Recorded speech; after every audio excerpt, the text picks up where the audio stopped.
Olá, seja muito bem-vindo à Igreja de Segunda-feira, uma fé prática para os dias comuns da vida. Eu estou aqui contigo todos os dias às 5h40 da manhã.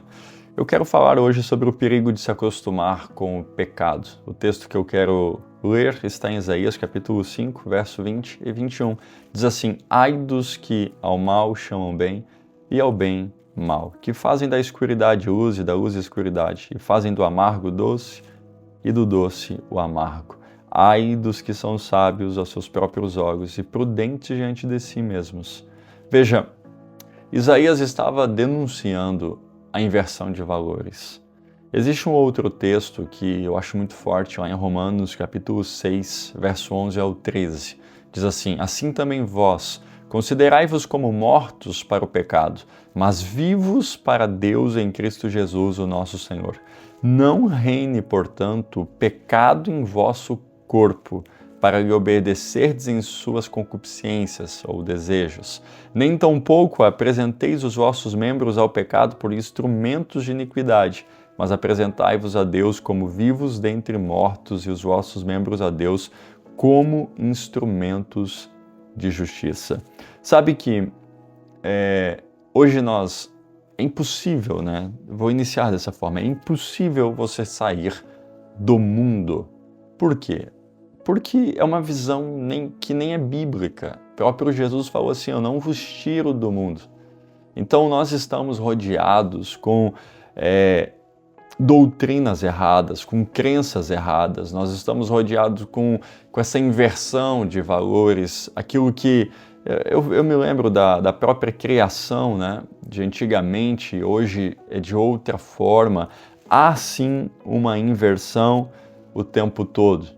Então hoje a gente vê uma adultização das crianças, a gente vê pessoas que, para ganhar dinheiro, acabam fazendo de tudo um pouco, essa sexualização, né, muito precoce. Nós vemos hoje, por dinheiro fácil, as pessoas enganando, a gente vê muito golpe acontecendo o tempo todo.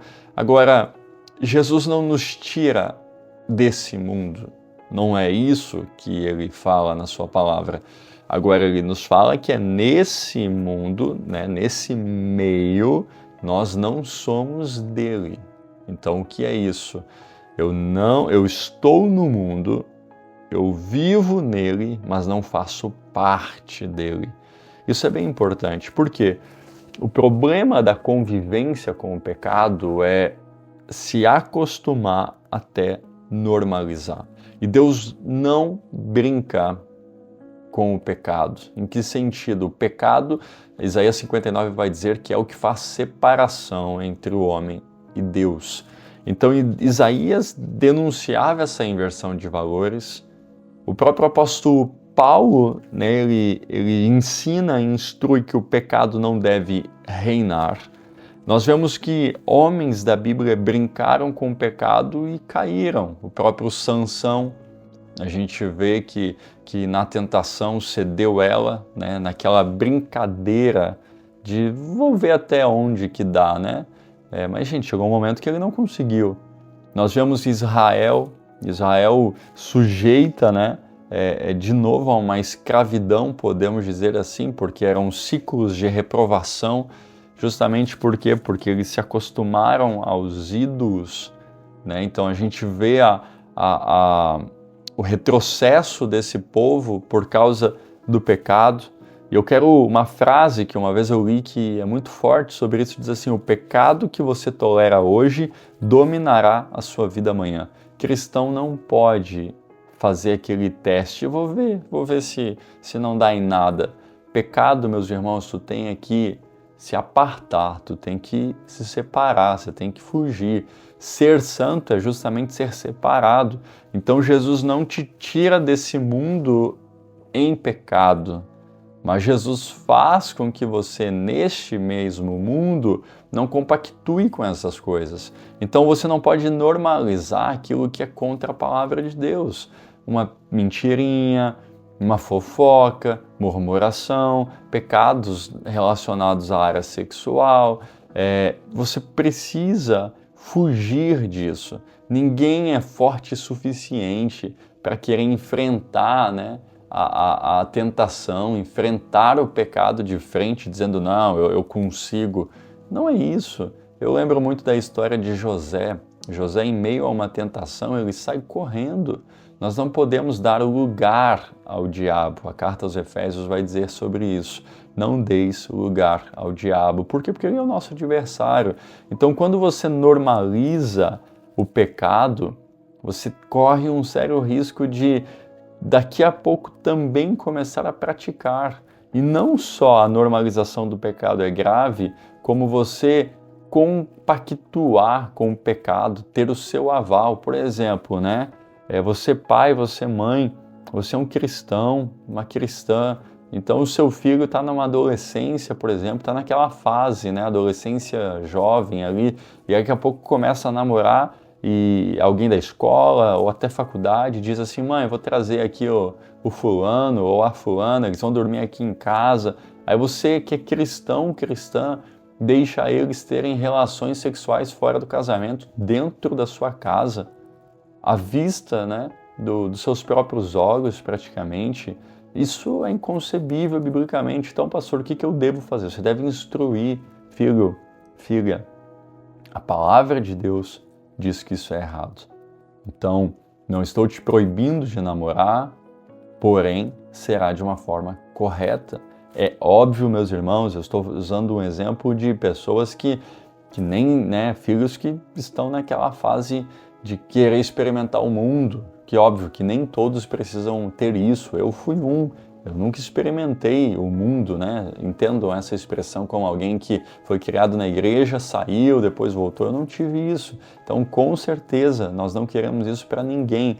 Agora, se você tem um filho, uma filha que não está hoje sendo um cristão, enquanto estiver debaixo do seu teto, as ordens, os princípios são cristãos. Você, óbvio, não perderá o seu filho, você não perderá a sua filha, não é isso que você quer, não quer que ela saia, que ele saia, de qualquer jeito, não, pelo amor de Deus, não é isso que eu estou falando. Mas enquanto houver o seu comando, né, seja tu pai, seja tu mãe ou responsável, enfim, você vai orientar sempre com os princípios da palavra. Por exemplo, muitas vezes eu lido com pais que têm filhos nas drogas. O que vai fazer com isso? Vai normalizar, dizendo, filho, pode trazer as drogas aqui em casa mesmo, não tem problema, pelo menos você está aqui. Não, você não pode desistir de quê? De orar, de ensinar, dizendo, olha, filho, eu não concordo com isso é contra a palavra de Deus, isso é contra a sua própria vida, eu quero estar orando por você sempre, mas é o seguinte, não irei compactuar com isso. Então você não pode conviver com o pecado achando que tanto faz. Não, isso é sério, isso é grave. Então você tem lá, né, na sua casa, por exemplo, gente, na sua casa não pode ter filmes eróticos, não pode ter músicas, né, profanas, músicas que estão escandalizando o nome de Jesus. Ah, pastor, mas o ritmo é bom, que é isso? Então não normalize o pecado. A gente está nessa era que tá tudo, né, muita gente dizendo assim, não, tá tudo bem, não tem problema, que é isso? A palavra de Deus, ela não muda. A Bíblia vai dizer que passa terra, passa céu, mas a palavra de Deus permanece para sempre. Então, cuidado, né, com esse grande perigo que temos de se acostumar com o pecado. Não é porque o fulano faz que você deve fazer, não é porque as coisas andam desse jeito que você deve fazer. Um exemplo prático, né, os empresários. Ah, pastor, é muito difícil prosperar do jeito certo. Não, meu irmão, ninguém prospera do jeito errado. As pessoas podem ter até dinheiro, mas prosperidade só vem do jeito correto. Então, por exemplo, se você sabe que o fulano sonega imposto, o ciclano compra coisa pirata para vender, N coisas que talvez tu sabe, você diz, ah, eu também posso fazer? Não, você não.